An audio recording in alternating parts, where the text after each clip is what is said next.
The galaxy had long regarded humanity as a quiet, unassuming species, tucked away on a small, blue-green planet that had never sent more than whispers into the vast cosmic sea. Yet even in their seeming insignificance, humans had a way of showing up where the universe least expected them, quietly observing the struggles of other civilizations teetering on the edge of extinction, and while alien empires plotted wars, treaties, and conquests, humans were already moving, often without fanfare, to stabilize dying worlds with technology so precise it seemed almost miraculous, delivering clean energy to planets whose suns had dimmed, curing diseases that had plagued species for generations, and supplying critical defenses against predators from beyond. All while the galaxy's major powers assumed that human intervention would be negligible at best or politely ineffective at worst. Yet even as humans worked in shadow, their presence was changing the fabric of interstellar politics in subtle, almost imperceptible ways, with ambassadors from distant systems beginning to whisper the strange courage,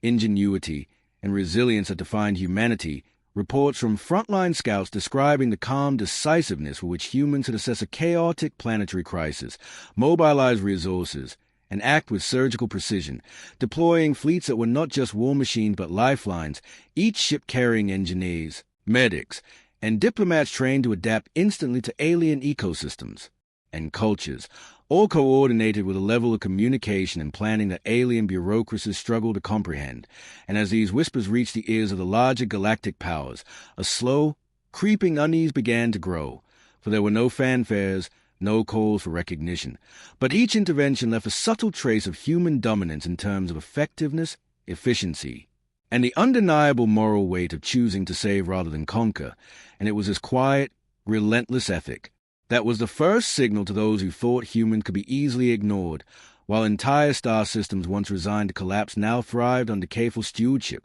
the humans' approach always emphasizing cooperation and mutual respect, never arrogance or immediate control. Yet even this restraint created a paradoxical fear among alien strategists who could not understand why a species with no obvious desire for empire could exert such influence. And so when reports came of humans arriving on a dying ocean world in the Cephus cluster, where storms ripped apart settlements faster than any construction could withstand them, the local inhabitants greeted them with hope tinged with disbelief, seeing fleets descending not to subjugate but to repair, to defend, to uplift, and as human engineers deployed orbital shields and climate regulators, stabilizing the atmosphere and restoring lost farmland. Alien observers from nearby militaristic states could only record the events in awe and confusion, unable to reconcile their preconceptions of humanity with the undeniable proof of skill, courage, and resourcefulness being displayed in real time. And as nights passed with humans coordinating rescue operations, medical triage,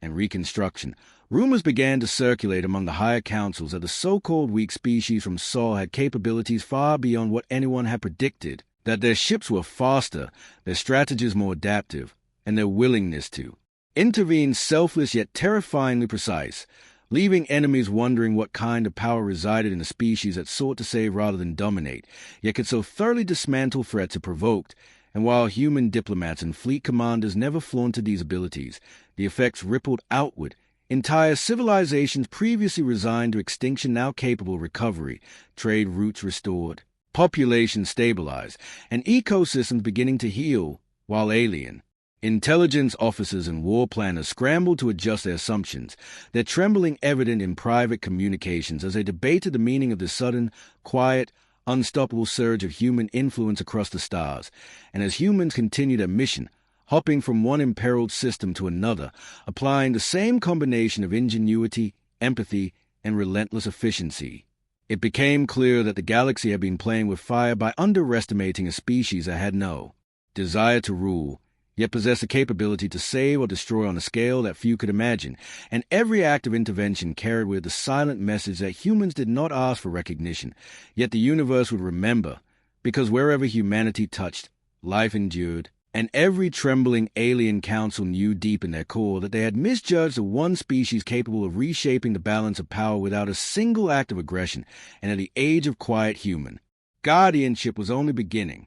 As humans continued their quiet crusade across the galaxy, they encountered civilizations so fragile and fragmented that entire cultures teetered on the brink of disappearance, and on the icy world of Khalid Prime, Where a parasitic species had driven the native population to near extinction, humans arrived not with fleets of warships, but with an orchestrated assembly of scientists, engineers, and field operatives who immediately began to study the alien biology and ecosystem, understanding the parasite's life cycle with astonishing speed, then designing containment strategies that were both humane and devastatingly effective, reintroducing native flora and fauna, and gradually rehabilitating the remaining population without triggering ecological collapse, all while alien observers from the Voran Dominion recorded every move, their initial reports filled with disbelief, confusion, and growing fear. For no species had ever seen such a combination of adaptability, strategic thinking, and compassion, and these same humans,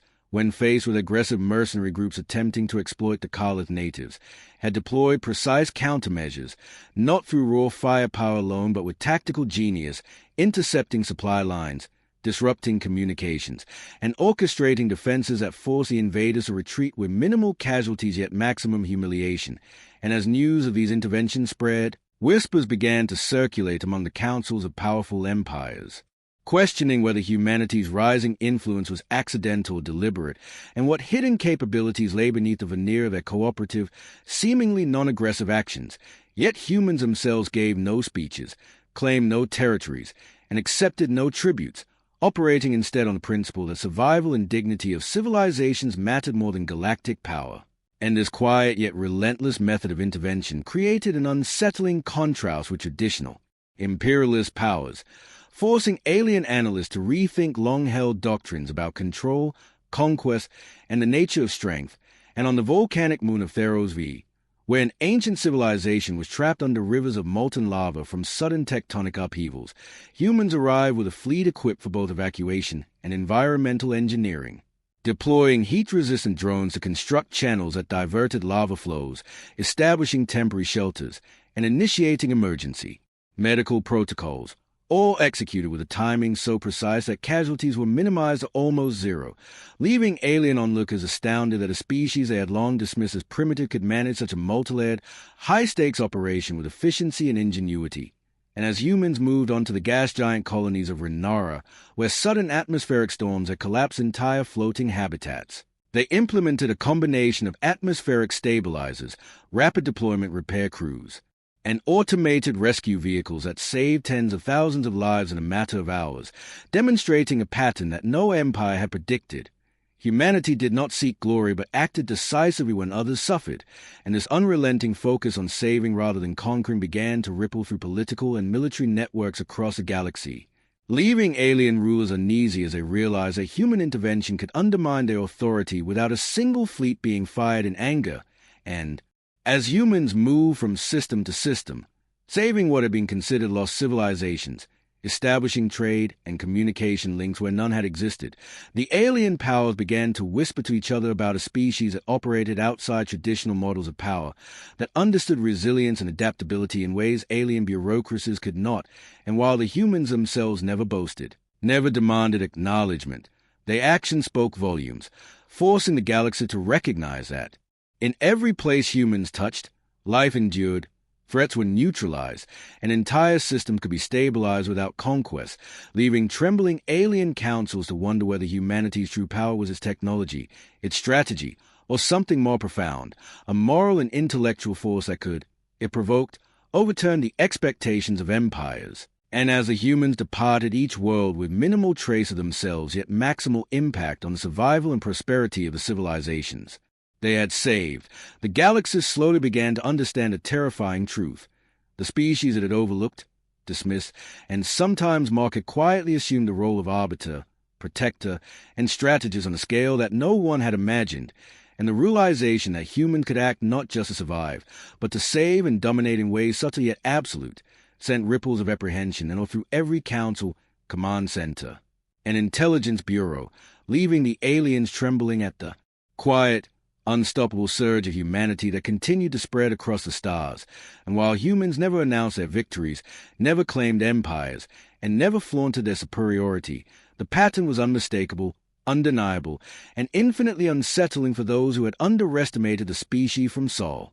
By the time humanity reached the fragmented systems of the Orvax expanse, the galaxy's perception of humans had already shifted from curiosity to cautious dread. For everywhere they went, civilizations previously thought doomed were not merely surviving but thriving under human guidance, and the Orvax themselves, a network of semi-nomadic aquatic species, had long been preyed upon by marauding warbands exploiting their lack of planetary fortifications. Yet when humans arrived, they established orbital command hubs that coordinated rapid defensive strategies, deployed energy shields to protect floating cities, and introduced adaptive technology that allowed the Orvax to predict and counterattacks before they occurred, all while maintaining a level of respect for the culture and social structures of the natives. And this combination of tactical genius, technological mastery, and cultural empathy sent shockwaves through the intelligence networks of nearby imperial powers, who had assumed that any attempt to intervene would result in chaos or at best marginal gains. Yet the humans operated with a precision and foresight that rivaled the most seasoned alien strategists, quietly recording data, mapping environmental hazards, and teaching local populations how to maintain and expand these improvements on their own, thereby leaving an enduring legacy rather than a transient presence. And as word of the Orvax recovery spread, reports reached the leaders of the Lycerian hegemony, a militaristic empire that had long dismissed humanity as a minor, disorganized species, causing them to convene emergency councils filled with heated debates, anxious predictions, and frantic intelligence gathering. Because if humans could stabilize one system so thoroughly without claiming it as territory, what might they do when directly challenged, and the uncertainty gnawed at the hegemony's confidence? For no alien doctrine had prepared them for a species that fought not merely with fleets and weapons, but with strategic altruism, turning the act of saving the vulnerable into a demonstration of strength far greater than conventional conquest. And on the desolate desert planet of Jarim, where the native Shakari people had suffered generations of famine exacerbated by planetary instability, humans initiated a multi-layered intervention, constructing water reclamation systems, seeding genetically optimized crops, and coordinating atmospheric adjustments that stabilized weather patterns, all achieved while simultaneously neutralizing predatory wildlife that had been devastating villages. And yet the humans did not act as overlords, but as partners, teaching the Shokari how to maintain these systems, instilling a sense of agency and resilience that no imperialistic intervention could match. And as the humans' influence silently expanded, alien powers observed not just the results but the methods, noting the uncanny ability of humans to anticipate consequences, adjust plans dynamically, and act decisively even in unpredictable, high-stakes environments. And this combination of intelligence, adaptability, and moral clarity began to sow fear, for no empire could control or predict the trajectory of human action without provoking consequences that could not be undone. And while the Orvax, Shakari, and other civilizations flourished, stories began to circulate in the galactic core about humans who arrived as saviors but left the galaxy altered, stronger, and more capable than it had ever been. And even fleets of the most powerful empires found themselves hesitating when human vessels appeared on the periphery of contested sectors, unsure whether to engage, negotiate, or withdraw, because each encounter demonstrated that humans were not merely participants in galactic politics, but a force capable of reshaping the balance of power simply by exercising competence, judgment, and courage. And the unsettling truth became undeniable: humans could save what others had written off as lost, protect what others sought to dominate, and impose consequences without ever raising a weapon in direct aggression. And this quiet yet absolute power, combined with a consistent display of foresight, ingenuity, and moral authority, left alien strategists and war councils trembling, knowing that humanity's next move could either cement their protective legacy or, if provoked, unleash a level of retaliation and dominance that no galactic empire had ever experienced.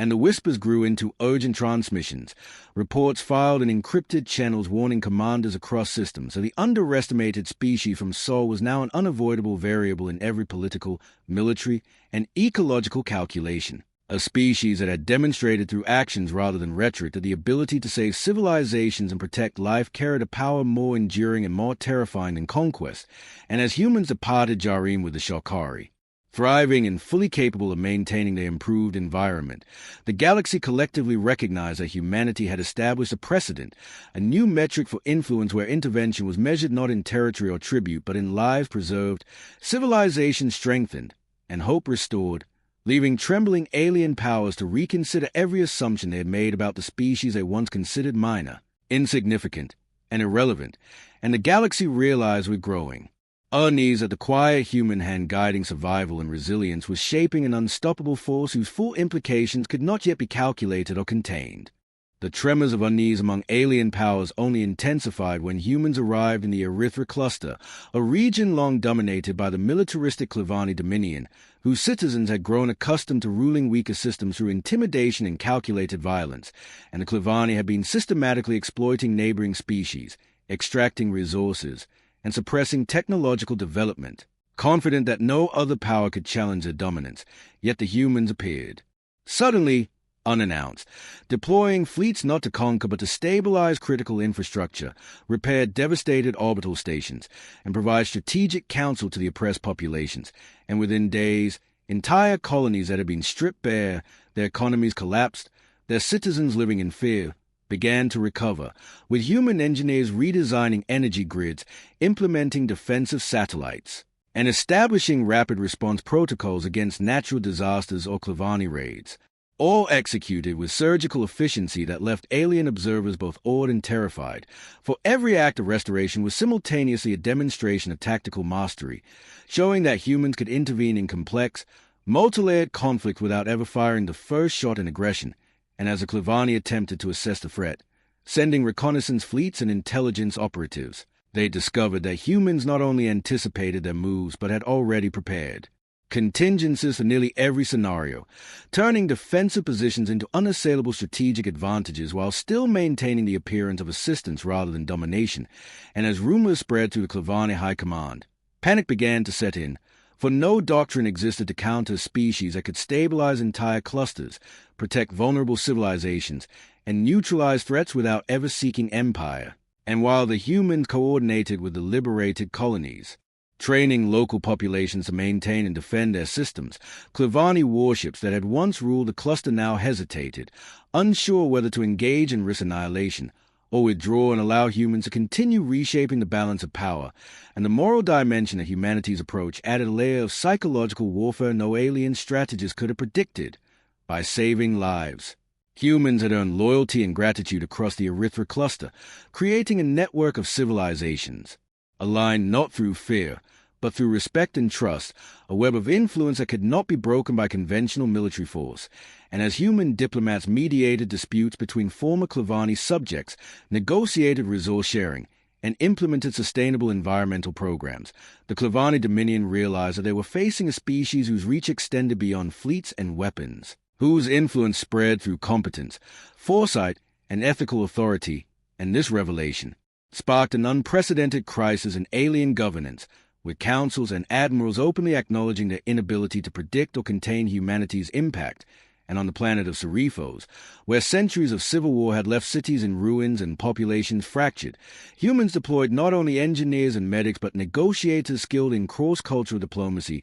mediating ceasefires, establishing unified councils, and training local leaders in governance, creating stability where chaos had reigned for generations. And every success was meticulously documented by alien intelligence, each report echoing with growing dread as analysts realized that the humans' ability to intervene decisively, to save without conquest, had inadvertently created a galaxy-wide network of loyalty and preparedness that could be leveraged in ways empires could not anticipate. And when the Clevani finally attempted to strike at one of these human-assisted worlds, they were met not with overwhelming firepower alone, but with coordinated planetary defenses, strategic counterattacks, and rapid reinforcement of civilian and military infrastructure, revealing that humanity's focus on saving civilizations had also produced a system of defense and resilience that made conventional aggression not only costly but potentially catastrophic. And as the battle unfolded, it became painfully clear to the Clevani that they had underestimated humanity at every turn,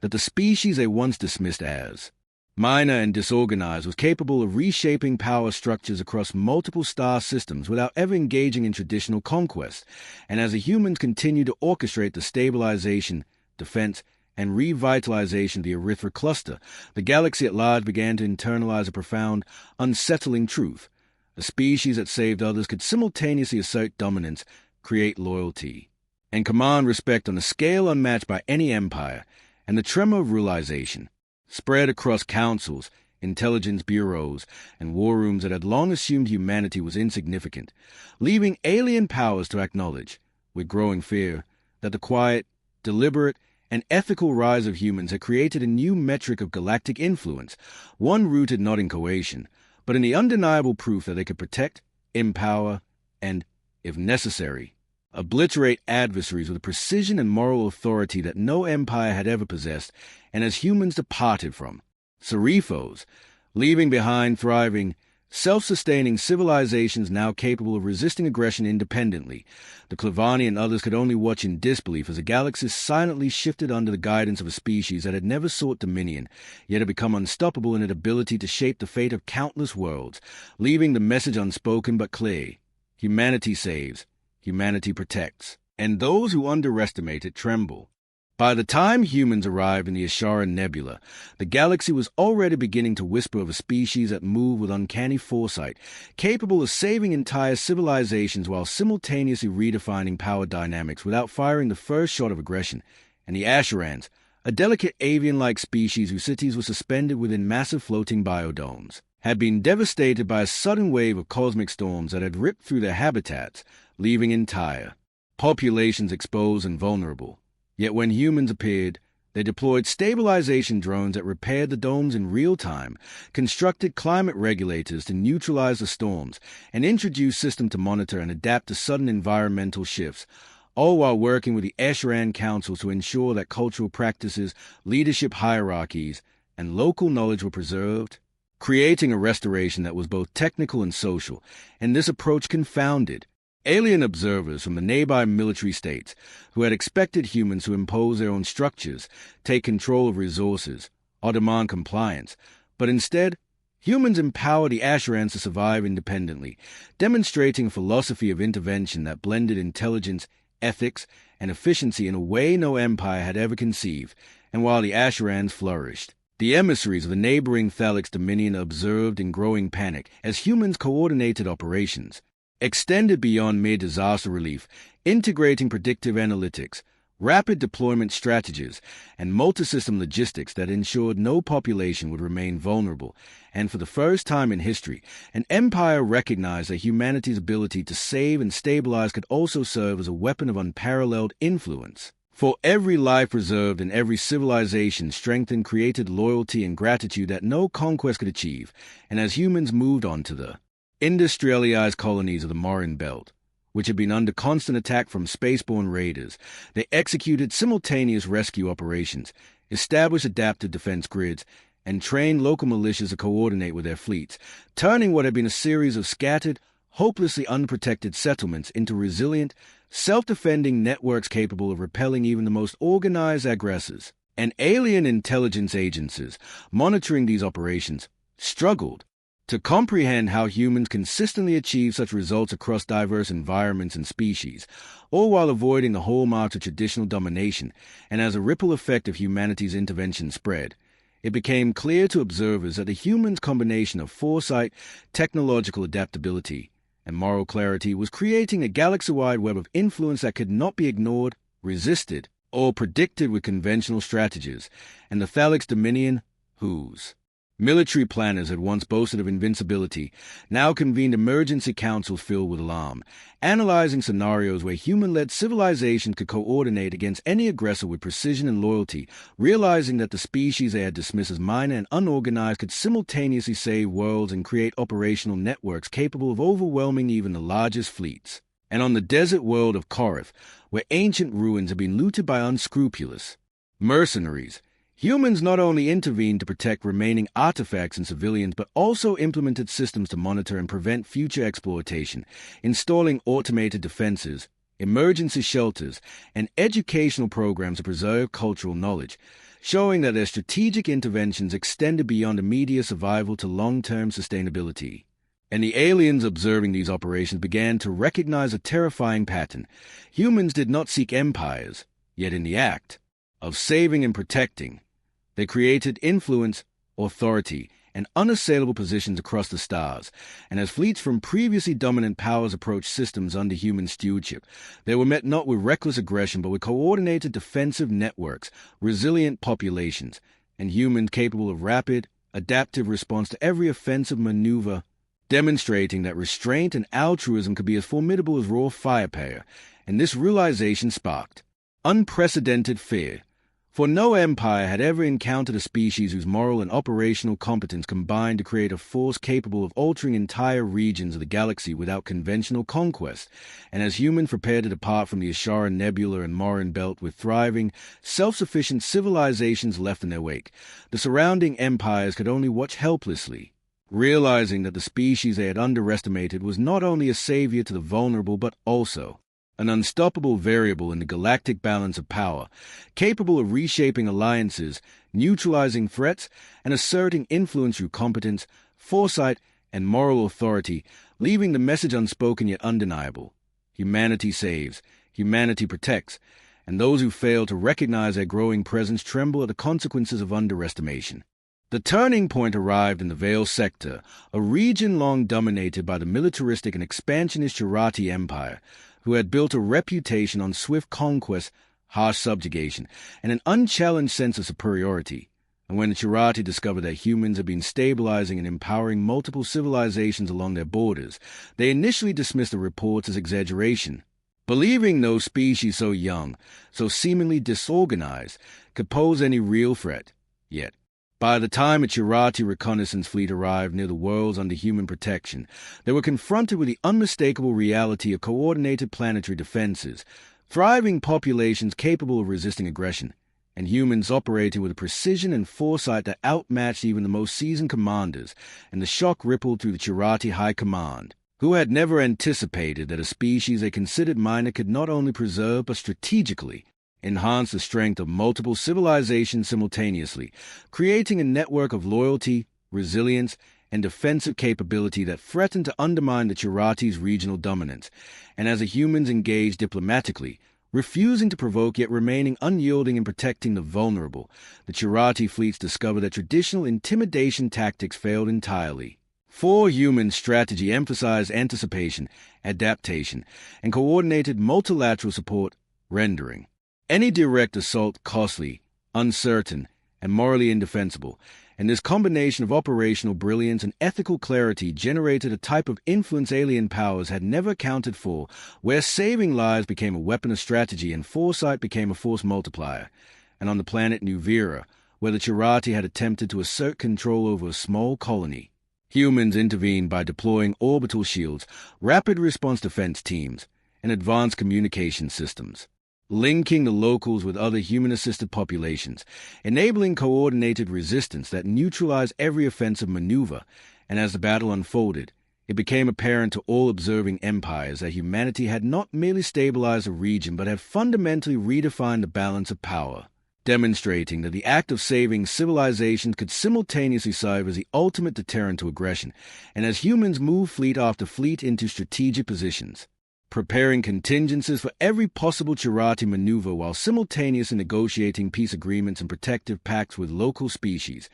alien commanders were forced into paralysis, realizing that any misstep could provoke a chain reaction in which entire populations, now loyal and empowered by human intervention, could resist or retaliate with precision unmatched by conventional military doctrine. And the Chirati, once confident in their supremacy, now found themselves outmaneuvered without ever facing a frontal assault, unable to reconcile the moral authority and tactical genius of humans with their traditional concept of conquest. And as humans deployed long-range sensor arrays, rapid deployment medical teams, and environmental stabilization systems across multiple threatened worlds, the network of interdependent, self-sufficient, and fortified civilizations grew, demonstrating that human influence did not require empire building, coercion, or threats, yet produce a level of control and deterrence that left rival empires in shock. And while humans never sought domination, their presence alone redefined strategic calculations, forcing the Chirati and neighboring powers to acknowledge a terrifying reality: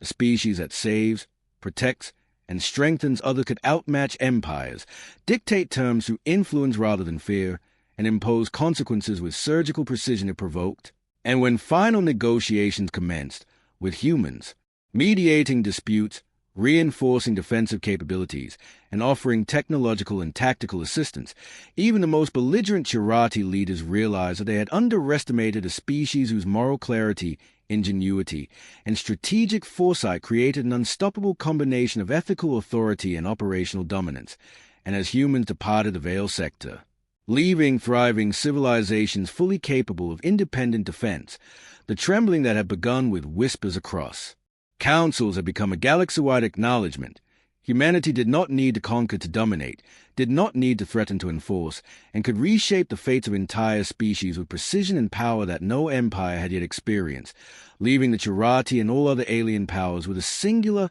undeniable lesson etched across the stars: underestimate humanity at your own peril. The final chapter of humanity's intervention across the galaxy unfolded in the Obsidian Reach, a cluster of systems dominated by the united fleets of the Varan Concord, an empire that had prided itself on centuries of unchallenged supremacy and ruthless efficiency, and when reports reached their high council of humans stabilizing entire civilizations, empowering populations, and constructing defensive networks without a single act of conquest, initial disbelief gave way to panic, for the Varan had never encountered a species capable of exercising such precise, far-reaching influence while maintaining an unwavering moral compass. Yet humanity did not arrive with the intent to dominate, only to observe, coordinate, and, when necessary, protect the vulnerable. And as human fleets entered the Obsidian Reach, they began orchestrating multi-system rescues, environmental stabilization projects, and cultural preservation initiatives,